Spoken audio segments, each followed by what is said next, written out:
লক্ষ্মীনাথ বেজবৰুৱাই কৈছিলে যে আমি ভাগ্যক বিশ্বাস কৰিব নালাগে, আমি বিশ্বাস কৰিব লাগে আমাৰ শক্তিক।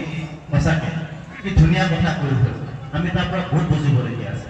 আমি আচলতে ভাগ্যক যি হয় হ'ব আৰু ভৱিষ্যতে যি হয় হ'ব। আমাৰ মহিলাবাৰীত এনেকুৱাই চলি আহিছিলে, এনেকুৱা ধৰণৰ ড্ৰাগছ বা যিখিনি অসামাজিক কাৰ্যকলাপ চাইবাৰ ক্ৰাইম চলি আহিছে, চলি থাকিব। আমি এইবিলাক নহয়। আমাৰ হাতত শক্তি আছে, আমাৰ হাতত পাৱাৰ আছে। আমাৰ ভাৰতৰ সংবিধানে দিয়া ফাণ্ডামেণ্টেল ৰাইটছ আছে, আমাৰ হাতত সকলোখিনি আছে। খালি আমি এপ্লাই কৰিব জানিব লাগিব, নহয় জানো? কিন্তু আমি এটা বস্তু সঁচাকৈ বেছিকৈ গুৰুত্ব দিব লাগিব। সেইটো হৈছে কি? সেইটো হৈছে আমি শিক্ষা ক্ষেত্ৰত বহুত গুৰুত্ব দিয়াৰ প্ৰয়োজন আছে। আমি সকলোৱে জানো ৰাইট টু এডুকেশ্যন এক্ট 2009 মতে প্ৰত্যেক শিশুৱে 6 বছৰ বয়সৰ পৰা 14 বছৰ বয়সলৈকে ক্লাছ 1ৰ পৰা ক্লাছ 8লৈকে শিক্ষা কম্পালচৰি, সকলোৱে জানো আমি। গতিকে সকলোৱে শিক্ষা ল'ব লাগে।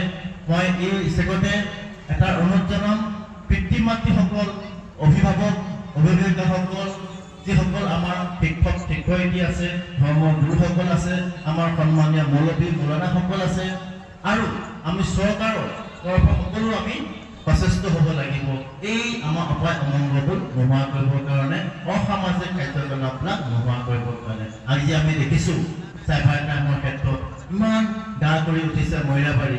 ক'ৰবাত যদি নগাঁৱতো যদি এটা গ্ৰুপ ধৰিছে চাইবাৰ ক্ৰাইমৰ বা চাইবাৰ ক্ৰিমিনেল ধৰিছে, তাতে আমাৰ মহিলাবাৰীৰ কোনোবা এজন ব্যক্তি আমি দেখিবলৈ পাওঁ বা শুনিবলৈ পাওঁ। খুব সিদিনা আকৌ ঢেকীয়াজুলিত মহিলাবাৰীখন একেবাৰে খুব বেয়া ফালে গতি কৰিব আৰম্ভ কৰিছে। মই এই সচেতন নাগৰিকসকলক এনেধৰণৰ প্ৰগ্ৰামৰ পৰা বা এনেধৰণৰ সচেতন দেখি পেলাই সঁচাকৈ মোৰ খুব ভাল লাগিছে যে তেওঁলোকৰ আমাৰ সমগ্ৰ মহিলাবাৰীত এতিয়া খুব সচেতনৰ জোৱাৰ উঠিছে, মই পৰিলক্ষিত কৰিছোঁ। গতিকে এই সচেতনৰ জোৱাৰ সদায় আগুৱাই যাম আৰু এই বিভিন্ন ধৰণৰ কাৰ্যকলাপক সদায় বিৰোধিতা কৰক আৰু পুলিচ প্ৰশাসন সদায় আছে। প্ৰগতিশীল যিটো ৰাস্তা, আমাৰ যিসকল ব্যক্তিৰ প্ৰচেষ্টাত আমি প্ৰগতি কৰিব বিচাৰিছোঁ, সমাজখন সংস্কাৰ কৰিব বিচাৰিছোঁ, এখন সুস্থ সবল সমাজ সৃষ্টি কৰিব বিচাৰিছোঁ, কিন্তু তেনে সময়তে বিভিন্ন অসামাজিক কাৰ্যকলাপ গঢ় লৈ উঠিছে বা উঠি আহিছে। তাৰ ভিতৰত যদি কওঁ, প্ৰথমতে যদি কওঁ যে ড্ৰাগছৰ কথা কওঁ, চাইবাৰ ক্ৰাইমৰ কথা কওঁ, অন্যান্য চুৰি ডকাইতিৰ কথা কম, বাল্য বিবাহৰ কথা কম, আৰু অনেক আমাৰ মাজত যি মহিলাবাৰী সমাজত যিবিলাক অসামাজিক কাৰ্যকলাপ গা কৰি উঠিছে, সেইখিনিয়ে হয়তো আমাক ক'ৰবাত নহয় ক'ৰবাত ধৰ্মটো বা জাতিটোৰ যি ঐক্যতা তাতো ব্যাঘাত জন্ম কৰিছে। গতিকে আমাৰ মদিনা মছজিদৰ যিসকল ব্যক্তি জড়িত হৈ আছে, তেওঁলোকক মই দেখিছোঁ আজি বহুত দিন ধৰি যিখিনি তেওঁলোকে কমিটি বনাই ইয়াতে যিখিনি একদম অগাধ প্ৰচলন আছিলে, বিশেষকৈ ড্ৰাগছৰ বিৰুদ্ধে যিখিনি তেওঁলোকে কাম কৰি আহিছে, ময়ো ক'ৰবাত পৰোক্ষভাৱে সহায় কৰিছোঁ। কিন্তু তেওঁলোকৰ অশেষ প্ৰচেষ্টাৰ ফলতহে আজি এটা সুন্দৰ পৰিৱেশ আমি ইয়াত দেখিবলৈ সক্ষম হৈছোঁ। মই ধন্যবাদ জনাইছোঁ তেওঁলোকক, আৰু আগলৈ তেওঁলোকে এনেধৰণৰ কাৰ্যখিনি কৰি থাকক, কাৰ্যসূচী ৰূপায়ণ কৰক। সমাজ এখন সৃষ্টি কৰিব, ভাল সমাজ এখন আমি গঢ়ি তুলিবলগীয়া হ'লে প্ৰত্যাহ্বান আহিবই, প্ৰত্যাহ্বান আমি নেওচি আগুৱাই যাব লাগিব।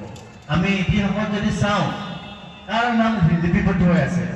আমি যদি সমাজ সংস্কাৰৰ কথা কওঁ, স্বামী বিবেকানন্দৰ কথা কওঁ, আমি যদি অন্যান্য যিখিনি আমাৰ সমাজ সংস্কাৰ ভগত মহম্মদৰ পৰা আদি কৰি শ্ৰীমন্ত শংকৰদেৱ, মাধৱদেৱ, যিসকল আমাৰ ধৰ্মৰ গুৰুসকল আছিলে, অন্যান্য যিসকল আমাৰ অগাধ পণ্ডিতসকল আছিলে, তেওঁলোকে সমাজ সংস্কাৰৰ কাৰণে বহুত প্ৰচেষ্টা কৰিছে, আৰু সমাজৰ কাৰণে তেওঁলোকে এই কামখিনি কৰিব যাওঁতে প্ৰত্যাহ্বানৰ সন্মুখীন হৈছে। তথাপিও তেওঁলোকে নিজৰ জীৱনৰ প্ৰতি চিন্তা নকৰি সমাজ সংস্কাৰৰ কাৰণে কাম কৰি গ'ল। গতিকে আমি ইতিহাসত তেওঁলোকৰ নামবিলাক আমি পাই যাওঁ, ভাল মানুহ হিচাপে, মহান ব্যক্তি হিচাপে, ধৰ্মগুৰু হিচাপে।